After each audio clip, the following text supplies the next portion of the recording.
À 20 jours de la présidentielle, il y a donc un candidat qui impressionne à gauche comme à droite, c'est Jean-Luc Mélenchon, crédité de 15% d'intention de vote dans les derniers sondages. Devant Marine Le Pen, il tape à droite comme à gauche et il redoute l'abstention.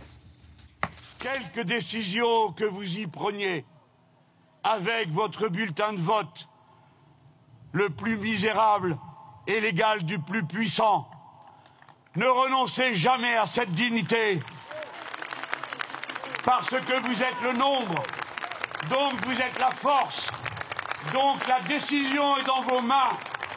Et Jean-Luc Mélenchon pourrait-il, Pascal, contraindre François Hollande à des concessions avant un éventuel deuxième tour? Plus les jours passent, plus la probabilité se renforce. Reportage de Jérémy Brossard et Yoann Paris. Il fait le plein. Jean-Luc Mélenchon rassemble la gauche radicale, séduit des abstentionnistes et constitue une réserve de voix pour François Hollande au deuxième tour. Des électeurs qui ont un seul et même adversaire. Il faut battre Sarkozy, ça c'est sans ambiguïté en tout cas pour les communistes. S'il faut voter Hollande, je voterai Hollande, sans problème. À gauche, on est nombreux à être assez disciplinés de ce point de vue-là, on sait ce qu'on fait. Pour autant, un front de gauche à 15% change radicalement la donne. Pour certains, le report de voix n'a rien d'automatique. Nous, quand on va arriver dans le bureau à Hollande, on dira attends pépère, nous, on a ça, on veut 1700 € de SMIC pour tous. Il va être obligé de le faire parce que de jour en jour, vous savez, le curseur il monte.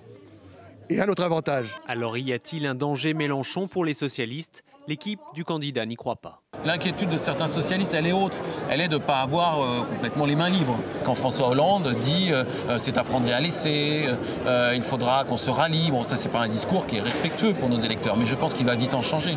C'est peut-être même déjà commencé. À moins de 3 semaines du premier tour, le rapport de force est désormais bien engagé à gauche.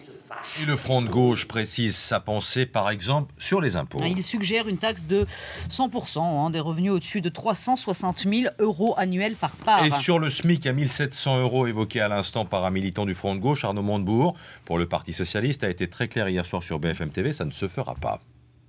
Qu'est-ce que Jean-Luc Mélenchon? C'est Georges Marchais des temps modernes. Je me souviens de ce qu'il demande en 1978, le SMIC à 2400 francs. Et puis aujourd'hui, Jean-Luc Mélenchon demande le SMIC à 1700 €. Ce serait très bien si on pouvait le faire. Mais je crois que nous avons besoin, dans un projet de redressement national, y compris d'avoir les entreprises, de les aider, de les protéger, de les aider à se développer, donc non pas de les déstabiliser.